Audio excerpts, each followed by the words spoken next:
मेरे प्रियो, कितने लोग एलिया नबी के बारे में जानते हैं? पहला राजाओं की किताब उसके 17 अध्याय उसके 1 वचन से लेकर उसके 16 वचन तक जब आप पढ़ते हैं, पहले राजाओं की किताब उसके 17 अध्याय उसके 1 वचन से लेकर उसके 16 वचन तक जब आप पढ़ते हैं, वहां पे लिखा है कि जब एक बहुत भारी अकाल पड़ा, तो अकाल के समय में क्या हुआ, तिशबी एलिया जो गिलाद के प्रदेशियों में से एक था, उसने अहाब से कहा कि इज़राइल के यहोवा परमेश्वर के सम्मुख मैं रहता हूं, उसके जीवन की शपथ है मुझे, मेरे बिना कहे ना तो मींह बरसेगा ना ओस पड़ेगी। और बाइबल कहती एलिया के कहे के अनुसार वहां पर अकाल पड़ गया। इस्राएल देश में क्या पड़ गया? बोलो, सब बोलो, आपकी आवाज थोड़ी है। क्या पड़ गया? अकाल क्या होता है? बोलो, सब बोलो, अकाल क्या होता है? सूखा पड़ जाता है, पानी होता, रोटी मिलती, क्योंकि पानी नहीं होगा तो अनाज कैसे होगा, अनाज नहीं होगा तो खाएंगे कहां से? आप समझ रहे कि नहीं समझ रहे? पानी नहीं होगा तो पिएंगे कहां से? सूखा पड़ गया, अकाल पड़ गया। और वचन में लिखा है अकाल किसके कहने से पड़ा? बोलो बोलो, किसके कहने से? एलिया के कहने से। बाइबल में लिखा, यीशु मसीह ने कहा मैं तुम्हें बांधने और खोलने की सामर्थ्य देता हूं। जो तुम बांधोगे वो बंध जाएगा, जो तुम खोलोगे वो खुल जाएगा। एलिया नबी के पास ये वरदान था, वो खोल भी सकता था और वो बांध भी सकता था। और बाइबल कहती है उसने बोल दिया कि अकाल पड़ जाए, और अकाल पड़ गया। और बाइबल कहती अब अगर अकाल पड़ा है तो बोलो, परमेश्वर के दास को रोटी कहां से मिलेगी? वो भी तो उसी देश में रहता है, उसको खाना कहां से मिलेगा? बाइबल कहती है एलिया नबी एक क्रीत नाम नदी के किनारे पर चला गया, जिसे हिंदी में कहते हैं एक नाले के ऊपर जाके बैठ गया। और जैसे वो नाले के ऊपर बैठा है, वहां पर नाले का पानी पीता है, और परमेश्वर ने कौओं की, जिसे हम पंजाबी में कां कहते हैं, इंग्लिश में रेवन कहते हैं, परमेश्वर ने कौओं की ड्यूटी लगा दी कि कौए एलिया के लिए रोटी लेकर आए। एक सवाल करना चाहता हूं, जब पूरे देश में अकाल पड़ा हुआ है तो कौए भी रोटी कहां से लेकर आएंगे? लेकिन कौए उसके लिए रोटी लेकर आ रहे हैं। उत्तर दो, कहां से रोटी आ रही है?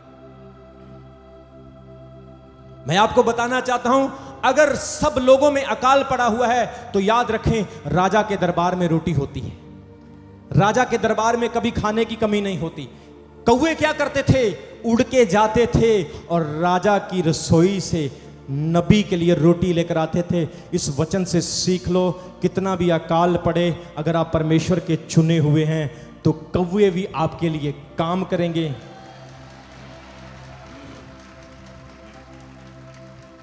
और आप आम रोटी नहीं खाओगे, राजा के घर से आपके लिए रोटी आएगी।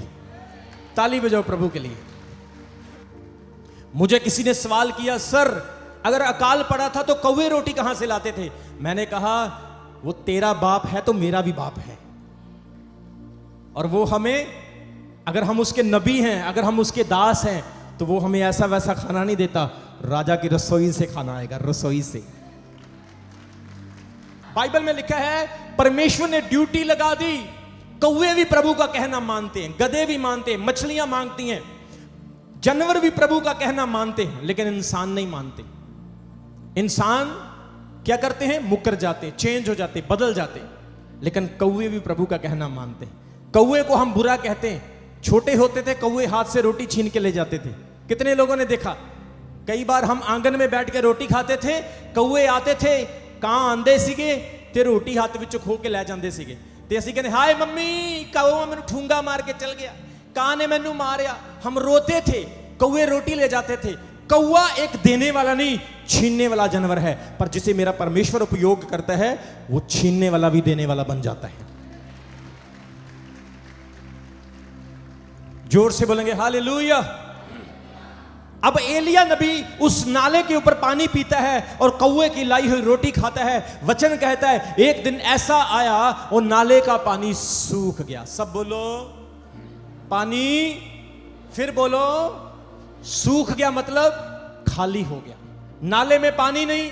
प्रभु का नबी घबरा गया, डर गया, परेशान हो गया और परमेश्वर से कहने वाला लगा कि हे परमेश्वर, नाले का पानी सूख चुका, अब मैं पानी कहां से पीऊंगा। परमेश्वर ने उसको उत्तर दिया, बेटा सबर रख, बेटा विश्वास रख, जो इत्थे तक लेके आया वो अगे भी लेके, जिसने अकाल के समय में तुझे पानी दिया, कौओं से रोटी दी, अगर वो परमेश्वर तेरे लिए इतना बड़ा इंतजाम कर सकता है, नाले का पानी सूखता है तो सूखने दे, क्योंकि तेरा यीशु मसीह जल का झरना है।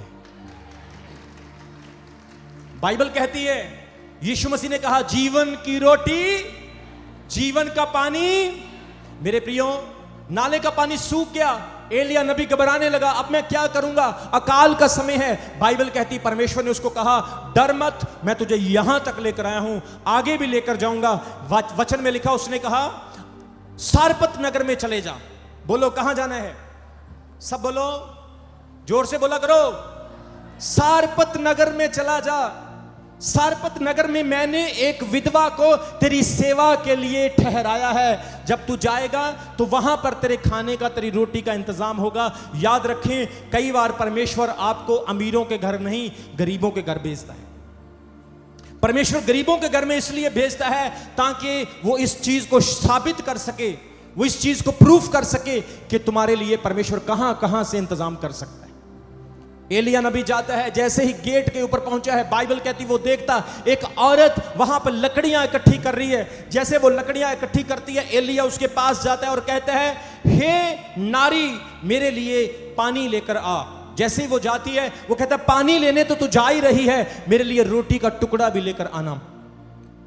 उस औरत ने उत्तर दिया, हे प्रभु के दास, क्या तू नहीं जानता कि इस देश में अकाल पड़ा हुआ है और सब लोग भूखे मर रहे हैं। मेरे घर में एक मुट्ठी आटा है, हैंडफुल फ्लोर, सिर्फ एक मुट्ठी मेरे घर में आटा है और कुप्पी में थोड़ा सा तेल है, वो भी मैं और मेरा बेटा पकाएंगे और बाद में मर जाएंगे, क्योंकि अकाल बहुत लंबा है। प्रभु के दास ने कहा, जो मैंने तुझे कहा पहले वो कर। सब बोलो पहले वो कर, सब बोलो पहले वो कर। उसने कहा जो मैंने कहा पहले वो कर, पहले मेरे लिए बना के ला। आज इस वचन से हम सीखते हैं, अपने जीवन के हर हिस्से में अगर आप पहला स्थान परमेश्वर को दोगे तो परमेश्वर आपको नंबर 1 रखेगा। अपने जीवन के दुख में, सुख में पहला स्थान परमेश्वर को देना है। बर्थडे पार्टी है, पहला स्थान किसको देना है? शादी है, किसको देना है? दुख में, सुख में, खुशी में, अकाल में, दान में, दशमांश में, जीवन के हर हिस्से में अपनी वाइफ से ज्यादा, अपने बच्चों से ज्यादा, अपने पैसे से ज्यादा, दुनिया की हर चीज से ज्यादा पहला स्थान किसे देना है? इससे पहले कि आप अपनी पत्नी को बोले आई लव यू, सुबह उठते ही सबसे पहले बोले जीसस आई लव यू। इससे पहले कि आप अपने रिश्तेदारों को प्यार करें, आप सबसे ज्यादा प्यार किसे करें? परमेश्वर को करें, क्योंकि रिश्तेदार आपका साथ दे सकते हैं, श्वास नहीं दे सकते हैं। श्वास सिर्फ परमेश्वर देता है। इसलिए सबसे पहला स्थान आपने किसको देना है? सब बोले किसको देना है? परमेश्वर को देना है। नबी ने उस औरत को क्या कहा? पहले मेरे लिए बना के लेके आ। उसने उसका कहना माना। बाइबल कहती वो लेके आई और उसने नबी को दिया। नबी ने रोटी खाई, ऐसी प्रार्थना की, ऐसी आशीष परमेश्वर के दास ने उस परिवार में दी। बाइबल कहती 3.5 साल का अकाल था। उस औरत के घड़े में ना तो आटा खत्म हुआ और ना उसकी कुप्पी से तेल खत्म हुआ। एलिया खाता रहा, उसका बेटा, वो खुद, उसका घराना, उसका परिवार उसी से खाता रहा, लेकिन कमी नहीं हुई। ये मेरे परमेश्वर के चमत्कार हैं। जब आप परमेश्वर पर विश्वास करते हैं, वो आपको यहां से आगे भी लेकर जाता है। बोलो हालेलुया। वो कहता अपने भविष्य की चिंता मत कर। परमेश्वर कह रहा है तो अपनी मैरिज की चिंता मत कर। परमेश्वर का आत्मा कह रहा है तेरे पास चॉइस होगी, मैं तेरे सामने 10 खड़े कर दूंगा, जिसको तू उंगली लगाएगी वही तेरा होगा। प्रभु कह रहे हैं अपने पति की चिंता मत कर, अपने पार्टनर की चिंता मत कर, मैं तेरे लिए ऐसी चॉइस खड़ी करूंगा कि तू जो मांगेगा मैं तुझे दूंगा। सब्र रख, विश्वास कर, क्वालिटी पैदा कर, अपने आप में इंप्रूवमेंट पैदा कर, अपने कैरेक्टर को, अपने एटीट्यूड को, अपनी एम्बिशंस को, अपने पूरे चरित्र को, अपने परमेश्वर में विश्वास को मजबूत रख, अपने आप को चमकाता जा। एजुकेशन में, प्रार्थना में, व्रत में, फास्टिंग में, हर चीज में अपने आप को चमकाता जा। तेरी बातें, तेरा सोचना, तेरे काम करने का तरीका दूसरों से अलग होगा तो देख, मैं तुझे जगत की ज्योति बनाऊंगा, तुझे नमक बनाऊंगा और तुझे ऐसा इस्तेमाल करूंगा कि तू रिश्ता ढूंढने नहीं जाएगा, रिश्ते वाले तेरे पीछे पीछे आएंगे। भैन जी ਤੁਹਾਡੀ ਕੁੜੀ ਸਾਨੂੰ बड़ी चंगी लगती जे, भाई जी ਤੁਹਾਡਾ ਮੁੰਡਾ ਸਾਨੂੰ बड़ा चंगा लगता जे। क्यों चंगा लगता जे? क्योंकि ਜਿਹਦੇ ਕੋਲ ਯਿਸੂ आ वो चंगा ही चंगा, ਤੇ ਉਹ ਮੰਦਾ भी चंगा बन जाता। ताली बजाओ मेरे खुदा के लिए जोर से। जो लोग आज के वचन से ब्लेसिंग पा रहे हैं, हालेलुया बोलो।